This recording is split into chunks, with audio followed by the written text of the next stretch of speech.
La notion d'être et de co-créer ensemble a toujours fait émerger des étincelles dans mon cœur. C'est ensemble qui nous permet, un humain à la fois, d'écrire de nouveaux récits pour nos aujourd'hui et nos demain, des récits inspirés, teintés d'amour et de collaboration.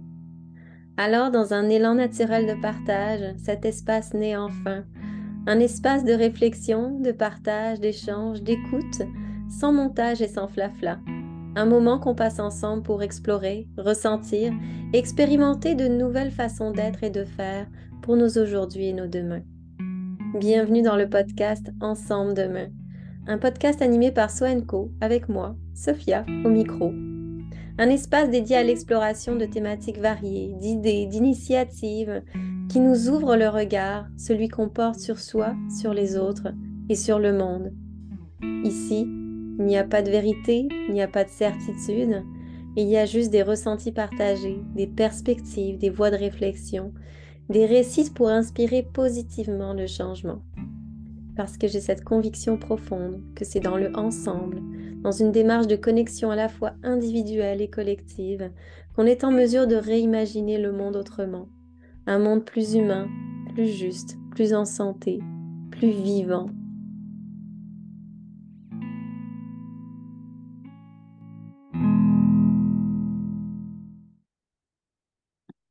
Alors, bienvenue dans ce nouvel espace de partage qui est le podcast Ensemble demain. C'est drôle parce que cet été rime pas mal avec exploration, puis au fil des rencontres que je fais, on dirait que autant dans le réel que dans le virtuel, ça vient éblouir quelque chose. Puis là, je nous regarde et puis on est pleine de lumière. Donc, oui, aujourd'hui, j'ai à nouveau une invitée sensible, une invitée audacieuse aussi, avec qui on va aborder plein de sujets. On va parler d'humain, on va parler de prendre soin, on va parler de design, d'innovation, de facilitation. On va laisser les choses s'entremêler. Puis, on va aussi laisser s'entremêler, comme à chaque fois, l'intime, le collectif, l'invisible, le visible. Puis, on va se laisser le droit, l'espace de valser entre tous ces mondes-là. Je reçois la lumineuse Anaïs de l'Entre de Lab. Anaïs, je n'ai pas essayé de nommer ton nom de famille. Anaïs, t'es une exploratrice, t'es une humaine qui est pleine d'enthousiasme aussi, qui est touchée, qui est fascinée par l'humain, par son évolution, par sa transformation. Puis tu es aussi une personne qui est les mains dans la terre, une Mhm. exploratrice un peu de l'univers, de la vie. Et j'ai l'impression que c'est quelque chose qui t'inspire beaucoup.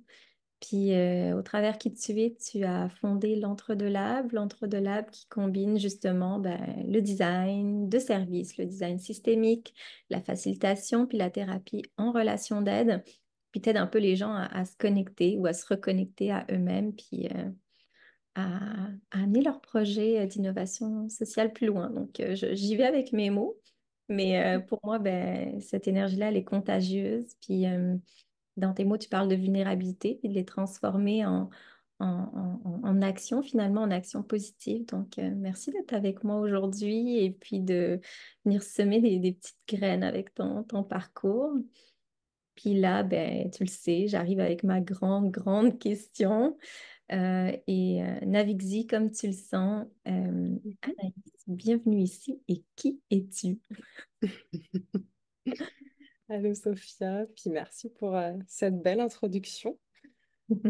Ça me fait me sentir comprise, fait que j'aime ça, les mots que tu as utilisés. Hmm, Moi, c'est Anaïs Kowalczyk, oui, ou version polonaise Kowalczyk, au choix.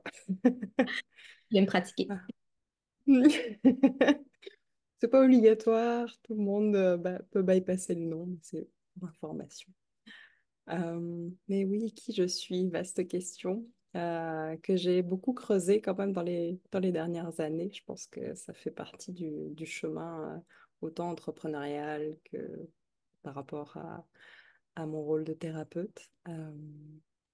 Mais spontanément, j'aime que tu aies nommé justement le fait que je sois quelqu'un qui aime mettre les mains dans la terre. C'est le premier truc qui monte.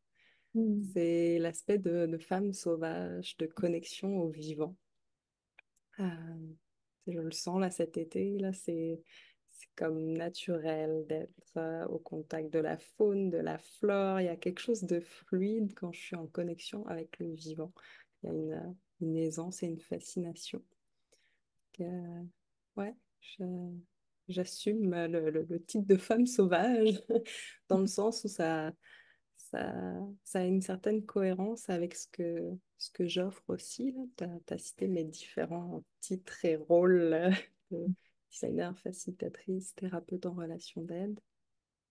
Je suis quelqu'un qui a beaucoup développé à travers les années sa présence au corps et au cœur, puis qui a, je dirais, résolu beaucoup de questionnements par rapport aux relations. Mhm. Euh, Pour moi, l'état de connexion au vivant, aux relations, aux humains, c'est le centre de tout. Moi, c'est à ça qu'est dédiée finalement ma mission, ma vie. Puis en reprenant un petit peu quelques notes, tu vois, pour me préparer pour aujourd'hui, puis même faire l'exercice du parcours, tu sais, j'ai tellement de corrélations avec, avec des projets d'étudiante en design. Tu sais, tous mes projets tournaient autour d'ambition de connexion dans l'espace urbain, connexion, interface homme-machine. Il y avait vraiment, tout était centré à ce niveau-là.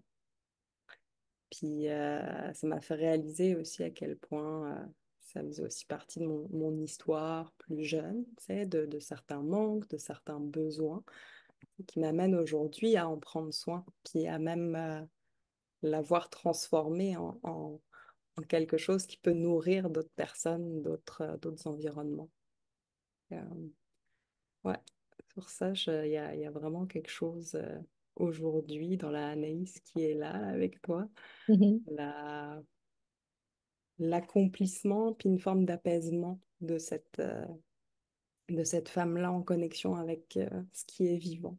J'ai envie de pousser ça dans mon métier, dans mes métiers, mais aussi dans la manière dont je peux peut-être transmettre euh, en relation avec les amis, avec n'importe quel type d'entourage. Ouais. Ouais. Euh, je me, je me souviens quand j'étais plus jeune, j'étais en classe, puis il y avait, euh, il y avait des moments des fois où je... Parce que j'ai un regard assez méta, moi, sur les choses. J'ai tendance souvent, on me fait souvent remarquer, ah ouais, toi, c'est intéressant, les perspectives, elles sont souvent méta, tu sais, tu me fais réfléchir. Donc ça donne des conversations intéressantes, par exemple, avec des plus pragmatiques. Ouais, ça Mais Mais c'est ça, plus jeune, je me souviens que je m'étais regardée comme ça, j'avais pris du recul en classe, puis je me voyais moi au milieu des autres de la classe, puis je m'étais dit, ah, je sais plus, je devais avoir 10 12 ans, c'est un peu vague là, mais je me souviens m'être dit, hey, nous, je sens on apprend des choses qui, où on aura un rôle plus tard. Je ne saurais pas te décrire pourquoi j'ai pensé à ça, mais j'ai toujours eu j'ai le sentiment que notre génération a quelque chose à apporter de spécifique ou, puis bon, en tout cas, j'avais Ouais. envie de le nommer parce que souvent, j'avais plus jeune un peu des bulles comme ça qui m'amenait un peu en dehors à regarder la scène, à être très observatrice finalement de mon environnement, puis à porter cet espoir d'être ensemble pour faire des choses, créer, faire du sens, avoir comme un rôle. euh, et ouais, toujours ensemble, toujours dans la connexion, dans un groupe. Ouais. Mm.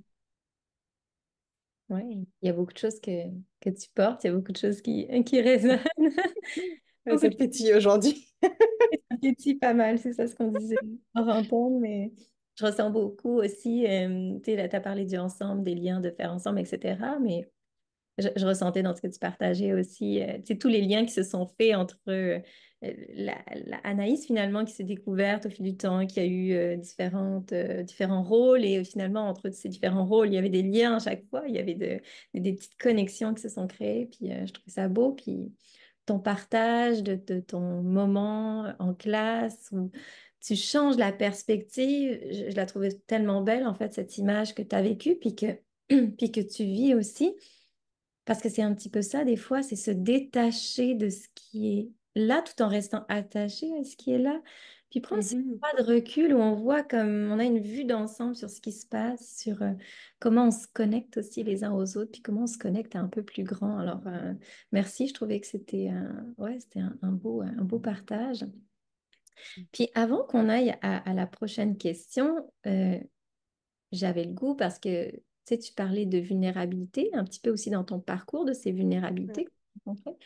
Qu'est-ce que c'est pour toi, la vulnérabilité? Puis Mhm. c'est pas une question piège, donc je la lance un peu comme ça, Mhm. qui n'était pas prévu. Ouais. Oh, ouais, c'est parfait, j'aime ça. Euh, hmm. C'est drôle parce que justement, la baseline finalement de l'entre-deux-lab, là, c'est du sens et du soin pour transformer les vulnérabilités en liberté. Puis c'est ça pour moi qui fait du sens. Ça a été le déclic à partir du moment où j'ai commencé à sérieusement travailler sur moi dans les 7-8 dernières années, à vraiment comme commencer la thérapie, puis c'est vraiment encapsuler ça avec l'aventure entrepreneuriale, puis toutes les différentes sphères de la vie, je vais dire ça comme ça. Il y a eu vraiment un switch de perception par rapport aux vulnérabilités, tu sais, où se passer de quelque chose de dangereux, de si je me révèle, tu sais, c'est qu'est-ce qui risque de m'arriver, tu sais, à, bah non, c'est ça, il y a du potentiel, c'est ça qui permet et de connecter et de créer, de rebondir, fait que c'est toute cette notion de euh, connotation je peux juste dire positive, mais même l'aspect de transformation de ces vulnérabilités-là, c'est pour moi de la matière première pour bah, rebondir en tant qu'humain. On est vivant, fait qu'on a par défaut des vulnérabilités, puis c'est un peu la matière première pour modeler autre chose, tu sais. Ne Mm. pas rester à un état finalement euh, de, uniquement de la douleur. C'est des fois où on parle de vulnérabilité, puis ça peut connoter, c'est comme la douleur, la souffrance, quelque chose qui est inconfortable.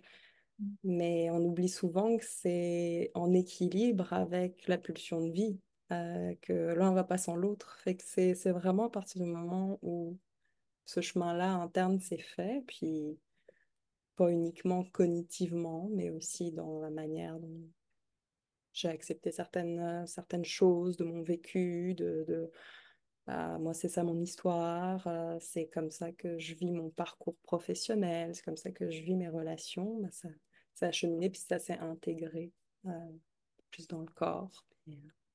Ouais. Mm. Ah, je trouve ça beau comment tu l'amènes.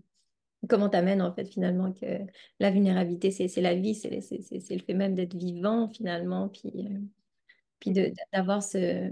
Autant dans tes mots, mais tu reconnais qu'il y a la portion qui peut être souffrante de la vulnérabilité, mais qu'il y a cette portion-là plus vivante, plus épanouissante, celle qui nous amène finalement à aller peut-être, puis là j'interprète là évidemment, mais qui nous amène peut-être parfois vers un autre chemin ou un chemin plus juste aussi des fois, donc des vulnérabilités comme des forces et non comme des fragilités, comme on peut le définir pas mal dans le dictionnaire. Mhm. Ouais. Et qu'est-ce qui t'habite toi en ce moment? Qu'est-ce qui est là? Mhm. Beaucoup d'énergie actuellement.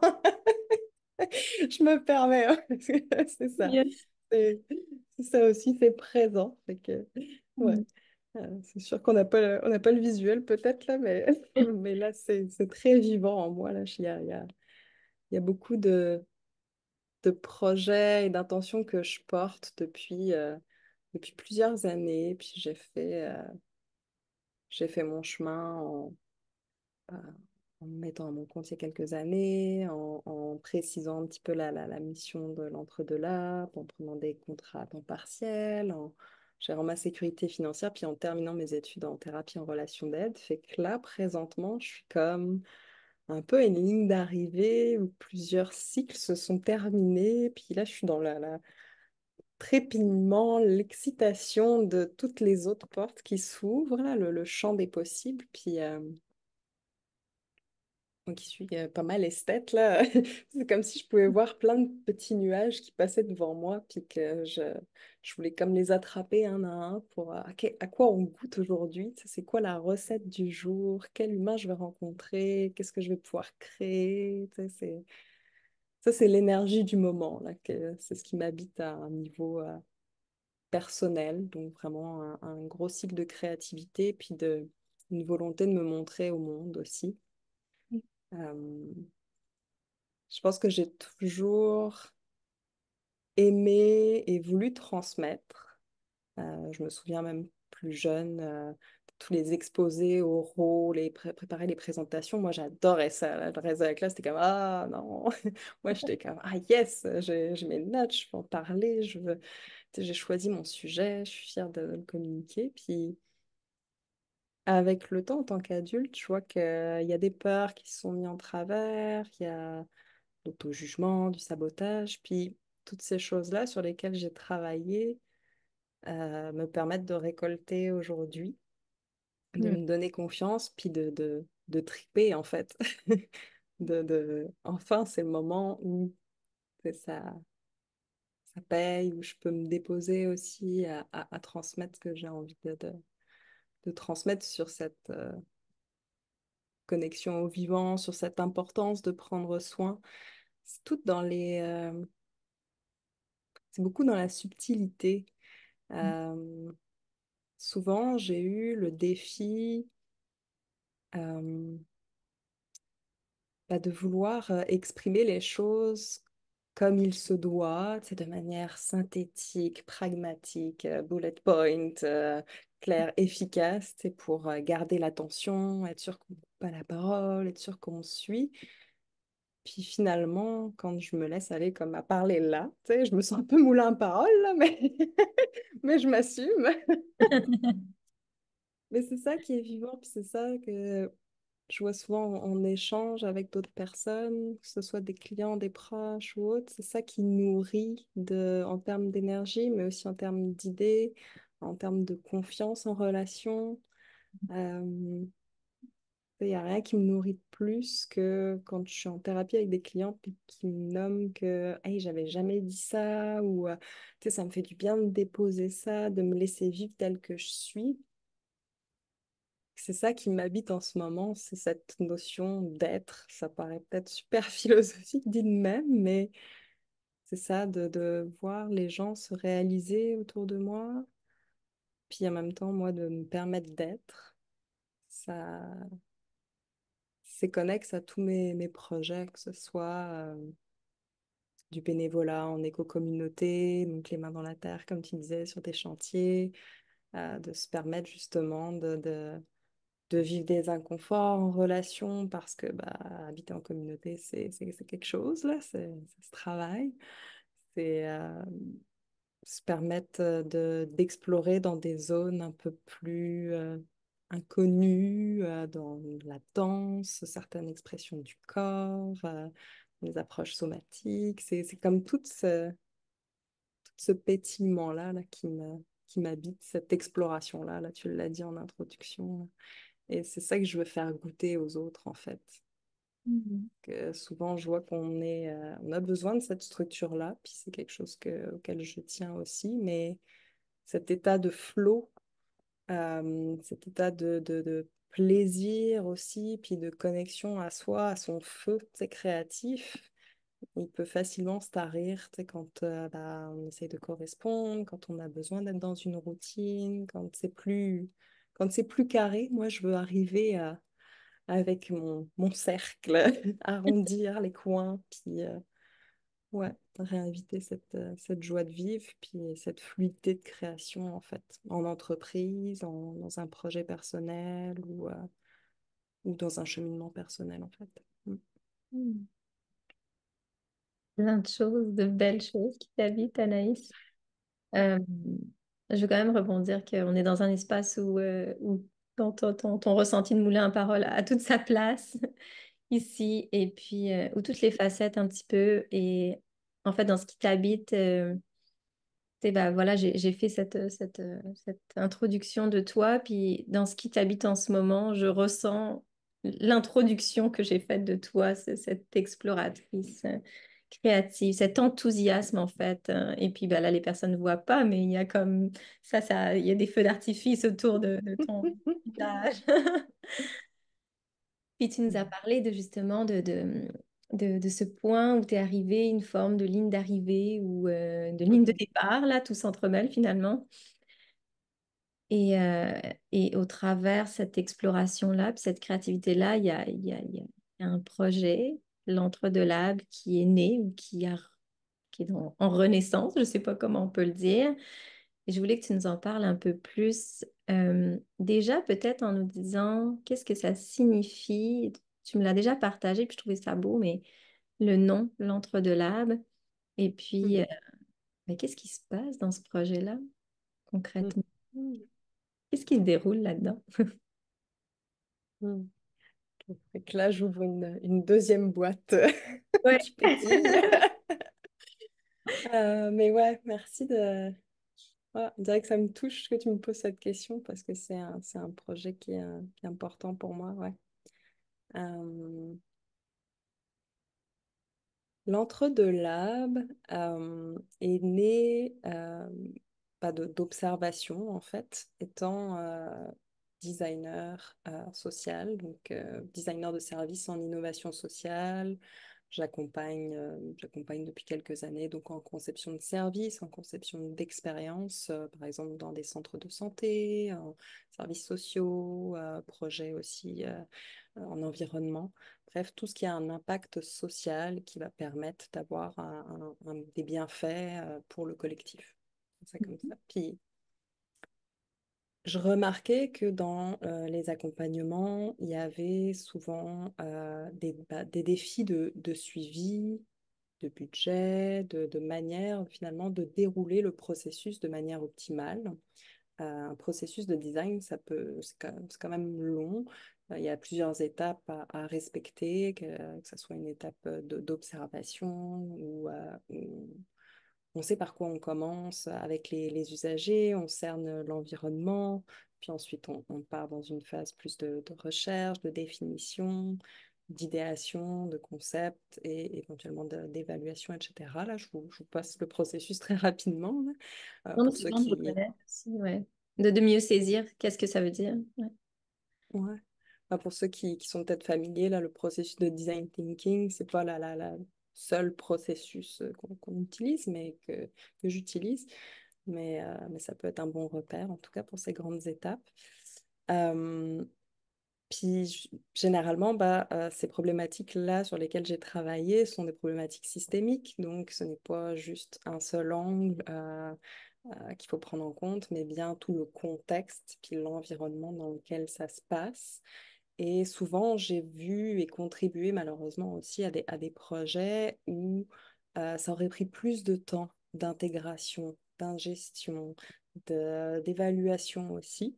Puis j'avais de la difficulté à saisir, au-delà des aspects plus pragmatiques, je vais dire, de budget, de début et fin d'année pour les organismes, etc. Il y avait comme quelque chose qui, je me disais, non, ça, qu'est-ce qui me manque finalement? Puis à travers le temps, en m'entretenant, puis en développant mes processus de travail, je réalisais que c'était dans la manière dont les acteurs de changement, les initiateurs de ces projets-là, tu sais, un projet, c'est pas mal une boîte dans laquelle on met comme un scope, un échéancier, là, mais ça manquait d'incarnation de comment les personnes qui pilotent, qui intègrent ce projet-là, qui s'y investissent, peuvent davantage incarner les valeurs qui sont en raccord à ce projet-là, sans se sentir complètement justement dépassé, de se dire, OK, puis là, en plus du projet, on va travailler sur nous, puis tu sais, c'est comme, sans que ça paraisse être un travail infini de réflexion, mais plutôt de comment on peut l'aborder de sorte à ce que ces étapes, par exemple, d'un processus de design classique, on peut faire le pont justement entre l'individu et le projet. Puis je m'en viens vers vraiment Non, non. la signification entre deux. Euh, L'entre-deux, tu sais, c'est l'entre, le jeu, eux, les autres, les usagers, qui est-ce qu'on sert, qui on veut prendre soin, puis le nous. Fait que moi, j'avais un peu cette structure-là, justement, en tête de c'est les liens entre toutes ces entités-là, en fait. Euh, mais l'entité manquante, c'était souvent dans les... Oui, on prenait considération des besoins des usagers, de comment on veut les approcher, dans quel environnement ils sont. On veut prendre soin du collectif, on veut avoir un impact social, mais au final, les personnes en arrière, tu sais, qui vont réfléchir, qui vont contribuer, qui vont amener des idées, des perspectives, elles portent certaines choses en elles, un vécu qui va obligatoirement teinter, puis d'avoir cette conscience-là, puis de faire des ping-pong finalement entre la conception de projet et la connaissance de soi, et de voir certains biais ou certaines croyances, certaines postures aussi, que ce soit posture de facilitation, d'accueil de ses usagers. Est-ce que, un exemple concret, est-ce que par exemple, dans un projet de recherche où on a conscience qu'il y a peut-être une dynamique de victime, bourreau. Est-ce qu'on ne serait pas en train de prendre le rôle du sauveur? Puis en cela, ça aurait quoi comme impact sur la mission peut-être de l'organisme?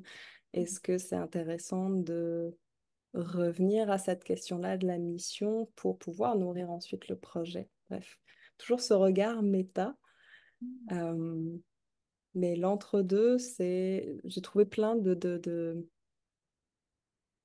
subtilité finalement avec ce nom-là parce que c'est les espaces liminaux, tu sais, c'est l'entre-deux, c'est les subtilités, c'est les nuances, c'est l'écho avec les relations, c'est les interactions. Fait que c'est ce que je valorise dans la vie, tu sais, c'est cette énergie qui passe d'un individu à un autre, c'est ce qu'on offre de l'intérieur vers l'extérieur. Fait qu'il y a toute cette symbolique et cette connotation-là. Puis plus je t'en parle, plus je me dis que yes, c'est vraiment un mot qui m'en correspond. Ah, j'aime ça. Ah, totalement, je le ressens aussi, oui, oui, cet entre-deux, cet espace qui est créateur finalement, cet espace où on retrouve un espace pour soi, tant qu'un espace pour les autres. Puis, il y avait une personne qui partageait aussi que l'entre-deux, parfois, c'est aussi l'entre-deux respiration, l'espace qui se crée entre deux respirations. Mm. J'avais trouvé ça beau, puis non, c'est magnifique ce que tu partages. Et puis, tu nous amènes toujours, c'est intéressant parce que tu nous amènes toujours dans comme la vue d'ensemble, et puis ensuite, pfiou, tu Mm. reviens.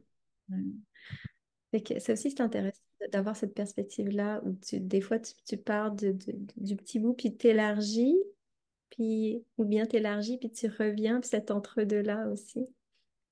Est-ce que Mm. tu as partagé concrètement comment ça peut se passer, un processus avec toi, pour Mhm. peut-être l'ancrer dans le tangible? Ouais. C'est vrai qu'il y a plusieurs formules. Ça dépend de la porte d'accès, la porte d'entrée. L'accès peut être différent selon les besoins. Euh, Là, actuellement, sont trop mettant sur toute la gamme de services. Tu sais, ça peut être soit de la formation, soit des ateliers, ou alors vraiment un processus de coaching ou carrément le gros projet personnalisé où j'accompagne vraiment le projet et l'équipe en même temps. Donc, je pense que c'est plutôt celui-là que tu nommes, là, cette option-là. Et la thérapie en relation d'aide, t'as pas oublié, mais, mais ça, je l'intègre doucement, c'est encore nouveau, là.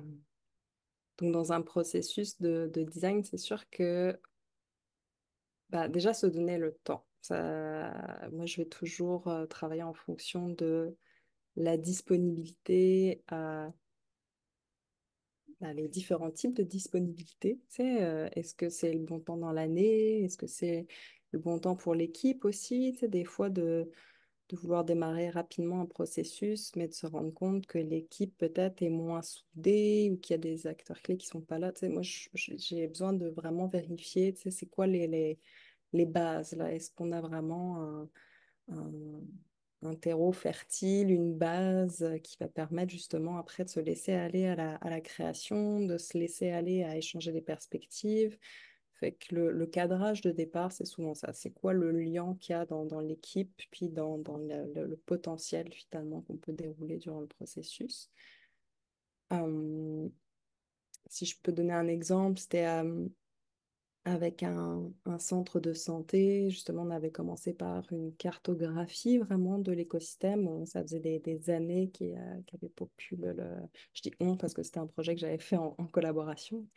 Je suis actuellement seule dans mon entreprise encore en démarrage, mais j'essaye de multiplier le plus possible les collaborations. C'est quelque chose que je veux enrichir.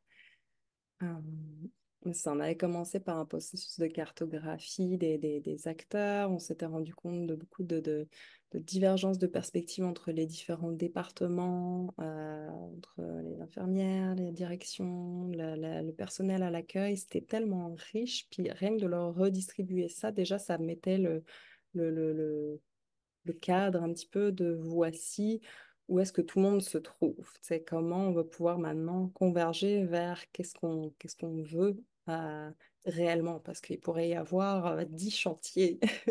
Mais est-ce que l'intention de départ, qui était de mieux harmoniser les services, de faire en sorte que la clientèle se bonifie, qu'il se fasse plus connaître, euh, que ça puisse faire du sens pour toutes les équipes.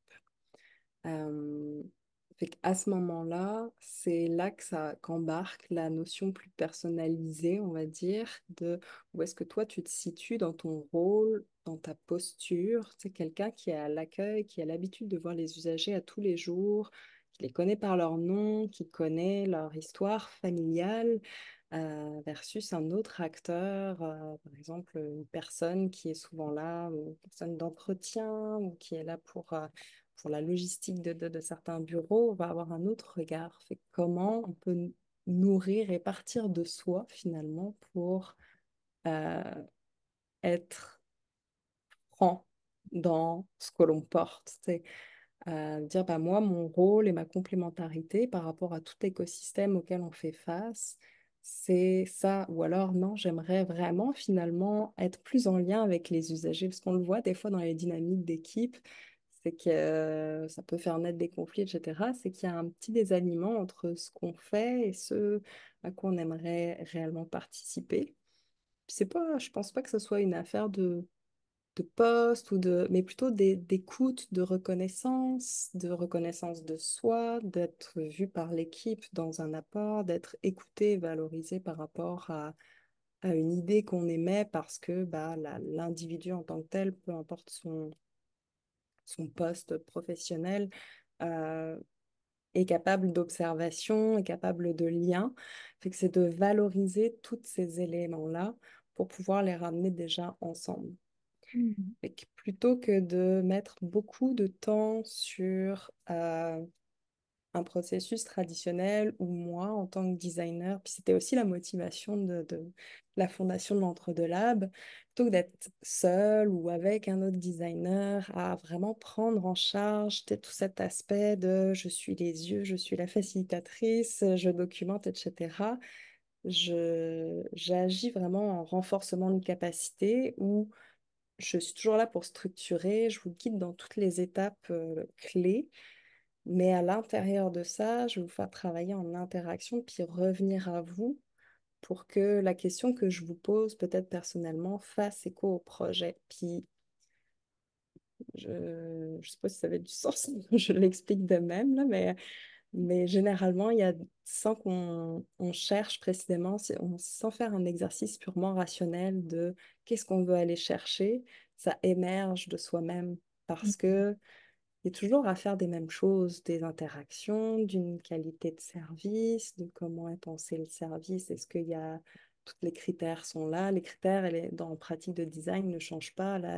Désirabilité, l'utilité, la qualité du lien, toujours les mêmes choses qui reviennent. C'est ça que je trouve magique dans ce processus-là, de s'intéresser aux individus qui vont participer au projet, au service, même ceux qui sont peut-être un petit peu plus lointains au premier abord. Ça va faire émerger les clés pour l'idéation, puis le reste des améliorations finalement. Et puis, bah, en ce sens, en fait, ça ne peut être que personnalisé malgré le cadre qui permet de peut-être naviguer dans les différentes étapes clés pour mener le projet là où on veut l'amener. Mais il y a quelque chose de très subtil, de très inclusif aussi. Tout le monde Mhm, a un rôle à jouer, tout le monde a une place qu'il peut prendre et que tu invites à prendre ou justement à repositionner. Fait que je trouve ça intéressant. mhm, Comment il y a un entremêlement aussi entre le projet, les humains qui gravitent entre les humains entre eux, puis comment ça amène à une transformation. Donc, qu'est-ce qui est là? Qu'est-ce que je porte? Qu'est-ce qu'on veut mhm. porter ensemble aussi? Et qu'est-ce que ça fait émerger dans le concret? Ouais. Ouais.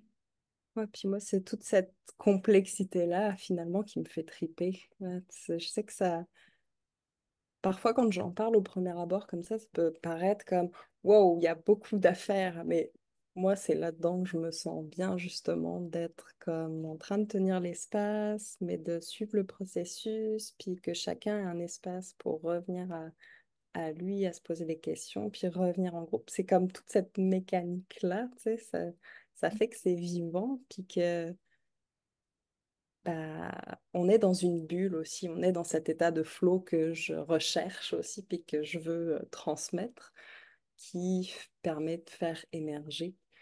Puis, tu sais, là, j'ai plus nommé un exemple en entreprise avec une équipe.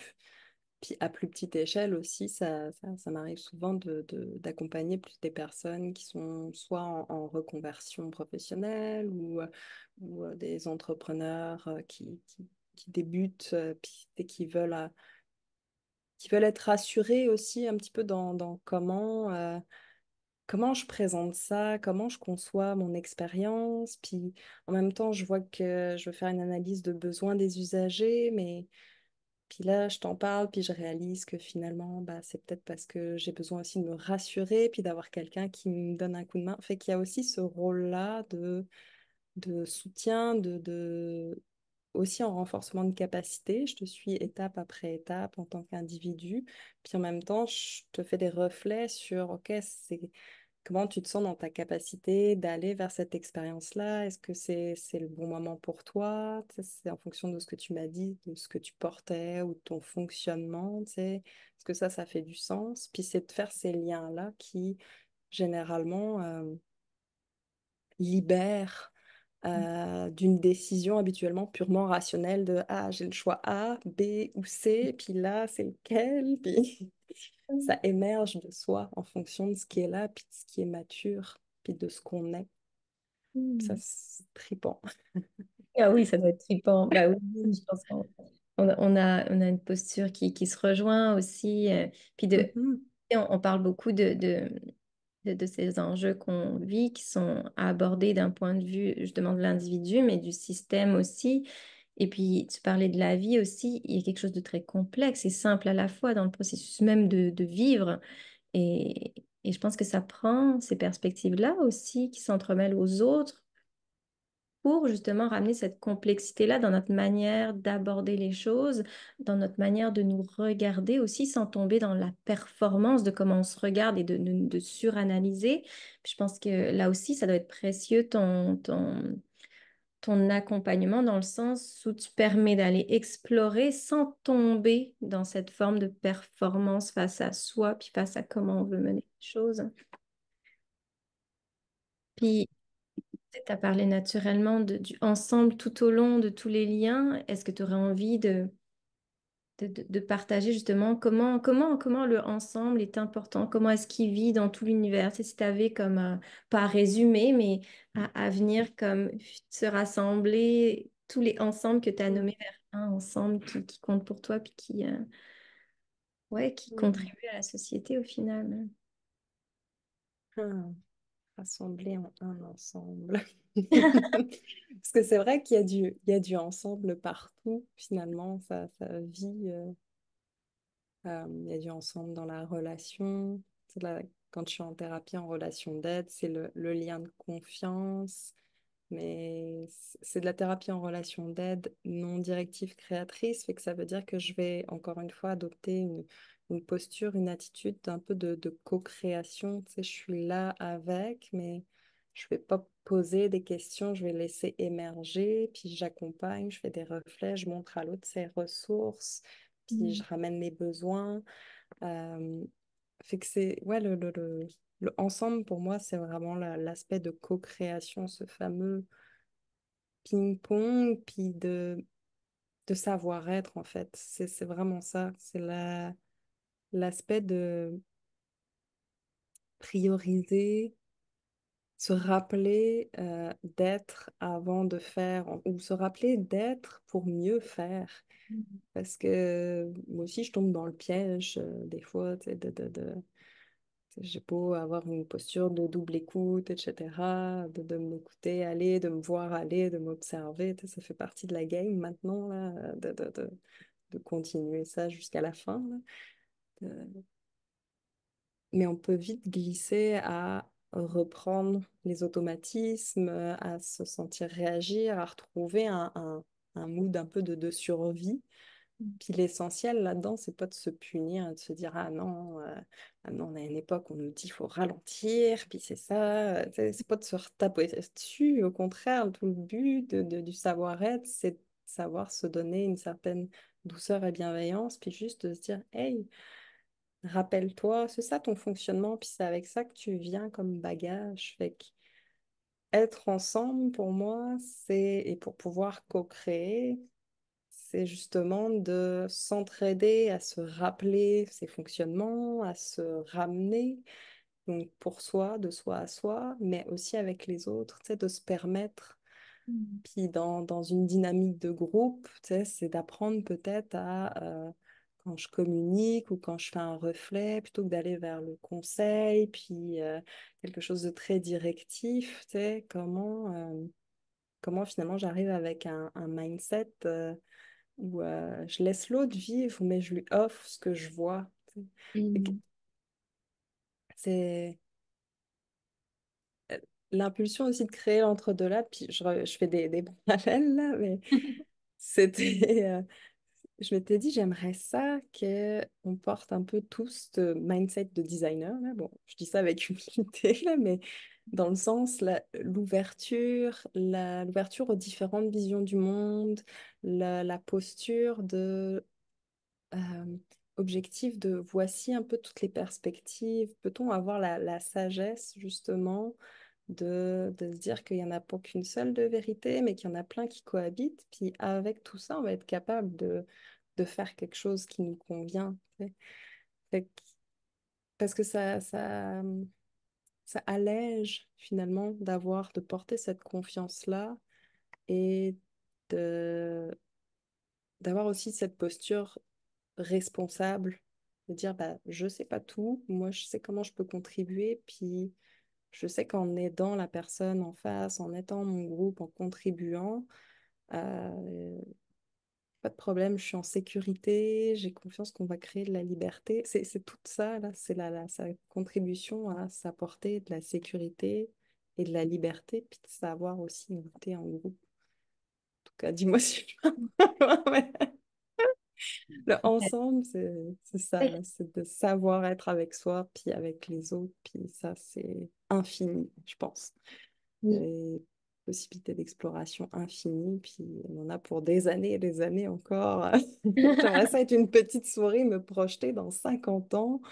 Tu sais, les dynamiques collaboratives, ce sera quoi? Ça ressemblera à quoi? Tu sais. Ouais. Ouais, oui, puis ben, tu nous amènes dans le fait que le ensemble, justement, ben, on peut le résumer au fait d'être ensemble, c'est-à-dire avec soi, avec les autres, avec le monde, avec ce qui vit. Mais c'est large aussi dans le sens où ça englobe justement cette ouverture, cette curiosité, cette volonté d'être avec l'autre finalement, de voir les liens aussi un peu partout, le ensemble dans la posture intérieure, mais le ensemble comme avec l'autre, puis le ensemble dans tout ce qui peut vivre ensemble, puis être ensemble parmi les perspectives aussi. Donc, je sais pas, moi, je me retrouve dans tes mots, en tout cas, qui nous amènent autant dans le tangible que dans le philosophique. Puis là, justement, pour la prochaine question, ben, je voulais qu'on vienne justement peut-être s'ancrer à nouveau dans le tangible. Et je sais pas si tu avais envie justement qu'on amène peut-être les personnes qui nous écoutent à entamer peut-être une courte, une toute simple réflexion, une action, quelque chose qui leur permettrait de se déposer avec tout ce que tu as partagé. Ouais. Alors, j'ai pensé à quelque chose, puis là, je me demande, est-ce que c'est... Mais j'arrête de me demander. J'y vais. En fait, euh,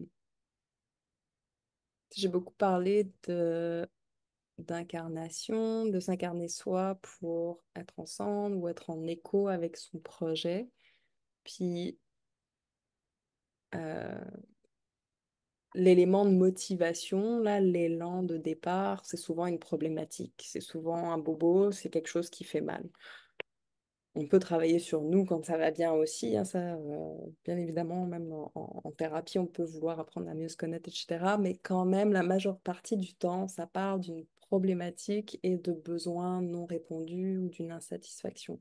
Fait que j'avais envie de partir de ça, puis peut-être guider personnes qui nous écoutent à cheminer à travers un processus qui est vraiment un soupçon, un petit extrait finalement de ce que je pourrais offrir, qui on s'entend, là, j'ai pas accès, là, on dirait que je le dis, puis là, je suis comme, ah, ça me prend de la relation, ça me prend du concret de l'autre, parce que moi, je suis un container finalement, fait que ça me prend la matière de l'autre personne, puis sa- son être finalement pour l'accompagner.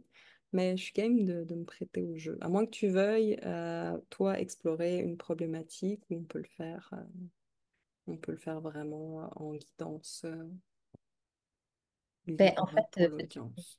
veux-tu qu'on fasse les deux? Veux-tu exposer les grandes lignes de ce que tu proposes aux autres Mhm. et puis que je te serve d'exemple, peut-être, si tu veux, pour Ouais, illustrer ce que tu viens de dire. On peut, ouais, ok. se Je prêter, vais faire se ça. prêter au jeu jusqu'au bout. Allez, on s'essaye. Donc, l'idée, ce serait justement de commencer par définir une problématique, qu'elle soit pour aller vraiment visiter les racines, les fondements. Que ce soit une problématique vis-à-vis d'un projet, de quelque chose qui bloque à l'intérieur de soi ou en relation. Juste définir une problématique suffisamment précise pour qu'on arrive à aller décortiquer certains aspects Mhm. par une harmonisation tête-cœur-corps. Ok. Donc de vraiment cheminer avec, dans un premier temps, donc là je t'expose les étapes que je visualise, justement une visualisation de la problématique. Donc si on ferme les yeux, si on se concentre, si on va prendre une marche par exemple, moi je sais que les marches ça m'aide beaucoup. À quoi ressemble justement cette problématique? Est-ce qu'elle a dans un côté plus irrationnel, une forme, des textures, des couleurs, des mots, des symboles? Est-ce qu'il y a des connotations qui remontent avec? Euh, Avec ça, est-ce qu'on remarque par exemple qu'il y a du doute, tu sais, quand on pense à ces différents éléments, à ces différents ingrédients, est-ce qu'on est plutôt dans le doute de est-ce que je suis correct, pas correct, ou est-ce qu'on est plutôt quelqu'un d'affirmé? Mhm. De comme, ok, c'est clair, là, la liste. En fonction de ça, si vous êtes très affirmé, quel, comment, et posez-vous la question, est-ce que c'est vraiment ça? Au contraire, si vous êtes plutôt dans le doute, sur quel fondement vous pouvez vous ramener dans vos ressources, dans ce qui est concret de votre problématique. Juste rester avec ça pour visualiser, puis rester un petit peu dans l'irrationnel. C'est pas forcément euh, l'étape la plus agréable parce que justement, ça peut être un peu fouillis, un peu chaotique, on n'explique pas tout. Euh, Ensuite, une autre étape, ce serait de proposer donc spontanément quelles actions vous viendraient. Euh, donc là, prenez peut-être le temps de voir dans quel état d'esprit aussi vous êtes aujourd'hui là, à l'écoute du podcast. Est-ce que vous êtes dans un élan créatif? Est-ce que vous êtes plutôt dans de l'activation de hey, ce projet-là ou cette relation-là, j'ai comme envie que ça aboutisse ou juste savoir où est-ce que vous vous situez. Puis laissez monter un peu les actions que vous feriez habituellement. Donc, Mm. est-ce que c'est d'aller poser la question à un ami? Est-ce que c'est de cartographier, prendre un papier, faire des listes? Est-ce que c'est appeler du monde? C'est quoi votre zone d'action qui est fluide pour vous, qui est facile, où vous auriez l'habitude où vous auriez l'habitude d'aller? Mm. Puis important, comment vous vous sentez dans votre corps par rapport à ça, par rapport à ces choix-là. Puis ensuite, dans les deux dernières étapes, je proposerais euh, rationnellement euh, qu'est-ce que je risque de dépasser. Donc, dans le sens où pas ce que je veux dépasser pour bien paraître ou parce que je veux m'améliorer, etc. Mais qu'est-ce que je risque de dépasser si dans les choix et actions que j'ai nommés avant, je veux pas avec celle-ci, mais avec des actions qui ont peut-être maturé, qui seront transformées. Quels sont les risques? Puis qu'est-ce que je suis prêt à perdre pour gagner justement éventuellement euh, une nouvelle perspective, d'oser faire une action qui n'est pas forcément habituelle, qui n'est pas forcément automatique, qui va me mettre un peu inconfortable, mais qui va me permettre de voir d'autres aspects. Mm. Pour terminer, est-ce que en relation, dans une dynamique de collaboration avec d'autres personnes impliquées, euh, quels sont vos besoins? Quelles sont vos ressources? Est-ce que c'est un besoin par rapport à cette problématique-là d'avoir un écho, d'avoir des reflets, d'être plus dans une dynamique de brainstorming, d'avoir du réconfort émotionnel? Puis qu'est-ce qui est acceptable là-dedans quand vous vous l'avouez? Est-ce que c'est de ressources plutôt intérieures, plutôt extérieures? Là, je donne une quantité de choses pour vraiment permettre la réflexion, mais dans un processus habituel, ce serait vraiment de prendre le temps de faire l'exercice, de l'intégrer, éventuellement de le guider un peu plus dans le corps. Je ne l'aurais pas fait parce que sinon ça aurait duré vraiment longtemps, mais ça peut donner une idée un petit peu de différentes étapes qu'on peut aller visiter. Mm. Ouais, on dirait. Même juste en le nommant comme ça, on dirait que j'allais visiter des choses en express, en essayant de te suivre. Mais oui, Je suis allée ouais. Non, mais c'était important parce que tu résumais les choses, tu allais guider les étapes. Mais oui, c'est quelque chose, je pense, qui se fait sur un temps plus long, justement, qui est guidé, où on se dépose, de ce que je comprends aussi entre les étapes, d'une certaine manière. Ouais. Ouais. plutôt par curiosité. Ouais, avec ce que tu es à l'aise de déposer, qu'est-ce que ça. Est-ce que tu avais en tête une problématique? Est-ce qu'il y avait des choses qui ont émergé? Parce que je veux pas prendre le rôle de Je vais pas inverser les rôles. C'est juste la curiosité. Mais c'est sûr que quand tu nommé la problématique ou quelque chose en tout cas qui nous habite, puis qui est peut-être plus souffrant, ben, tout de suite j'ai pensé au lien.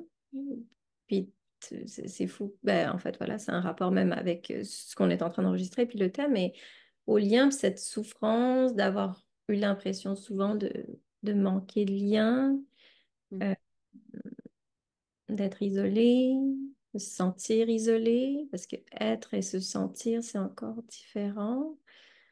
Fait que cette problématique, dans le sens, ce défi de parfois avoir l'impression d'être seul, fait que mm, c'est ça qui est remonté, en fait, quand tu as mm, partagé ça, ouais.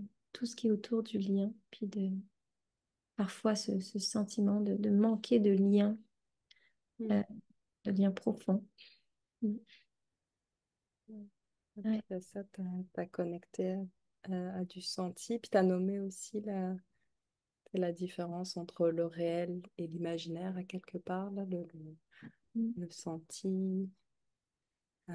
Ça, tu vois, ça aurait été peut-être une thématique qui aurait été intéressante de visiter dans quel vécu peut faire écho à ce sentiment aujourd'hui. C'est quoi l'impact finalement sur, je sais pas, certains projets. Puis, tu sais, on voit que toi, concrètement, tu sais, tu le transformes positivement aussi dans le sens où ce podcast-là, pour créer des liens, puis répondre à ce besoin-là, tu sais, Mm. il est là. Fait que, il y a... Ouais. Comme Mm. ça, cette thématique-là, il y aurait beaucoup de choses. Là, je résiste à pas te poser une question parce que c'est pas le but ici, là, mais ouais. Est-ce qu'il y avait des pistes d'action ou des choses que tu te serais vu faire automatiquement euh, que tu te serais vu détourner ou te poser la question, mais ça peut être une question à emporter si jamais.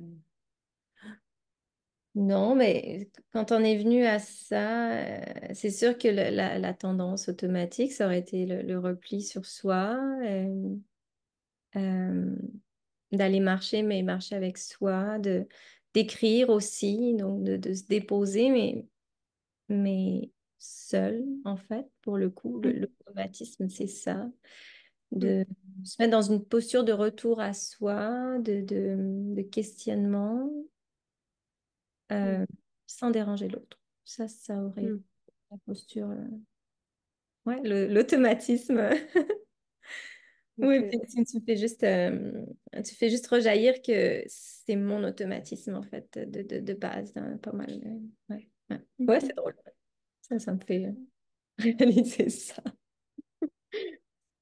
Merci d'avoir répondu à la question. En tout cas, je sais que ça peut être, c'est ça, je ne veux pas plus creuser, mais ça peut faire jaillir des éléments qui vont faire toucher à des vulnérabilités. Puis là, c'est vrai que c'est important dans le processus. Si par exemple on est sur un projet professionnel, le but c'est pas de se mettre à nu devant tout le monde, mais de juste y toucher par du journaling ou en échange après one-on-one. Puis où c'est pas, on n'est pas obligé d'être avec les tripes à l'air, mais juste de noter que certaines choses comme tu le fais là peut quelques jours, quelques semaines après, faire ce petit déclic-là de ah ouais, c'est vrai que c'est mon fonctionnement. Puis là, je me vois le faire si je testais autre chose. Ou des fois, c'est après avoir fait un choix, puis d'avoir mis certaines choses en place qu'on réalise que oh, putain, c'est intéressant, c'est parce que la semaine passée, on en a parlé, puis c'est ça. Ouais. Lumière, ma lumière qui n'attend plus. Ouais. Non, mais oui, bah, en tout cas, une réflexion qui est bien intéressante. En tout cas, pour moi, en quelques secondes, juste de te suivre là-dedans, je trouvais que c'était intéressant ce qui montait juste naturellement. Je suis curieuse de voir ce qui va rejaillir plus tard. Ouais. Ouais. Ouais, puis si jamais à la maison, les gens qui nous écoutent veulent faire des retours, je serais ravie d'en savoir plus si ça a fait provoquer des réflexions, puis quels sont les sujets des réflexions. Ça peut être intéressant. Ouais. Donc, la porte est ouverte. En résumé, la Oui. porte est ouverte. On va ouvrir une autre porte qui est plus la tienne cette fois-ci, puis peut-être qui nous fait tomber dans une forme de vulnérabilité. Euh, En début d'année, on t'a entendu sur le balado dans les pépites de rêve où tu partageais ton rêve. Et là, j'avais quand même envie de te reposer la question, cette question de clôture de à quoi tu rêves, à quoi tu rêves personnellement, mais à quoi tu rêves aussi professionnellement, comment tu le vois le monde aujourd'hui, dans 2 minutes, demain, peu importe. Mhm. Tu rêves, Anaïs, avec tout ce qui t'habite en ce moment. Mhm. Au-delà de toujours plus d'ensemble, je vous rassure, je suis bien avec moi-même aussi. Là, j'aime ça, les moments de ressourcement solo aussi. Mais c'est sûr qu'il y a cette notion d'ensemble qui a envie de se développer. Euh, qu'ensemble, on puisse être à l'écoute, de rester à l'écoute de ce qui vit en nous, chez les autres. euh, dans la nature.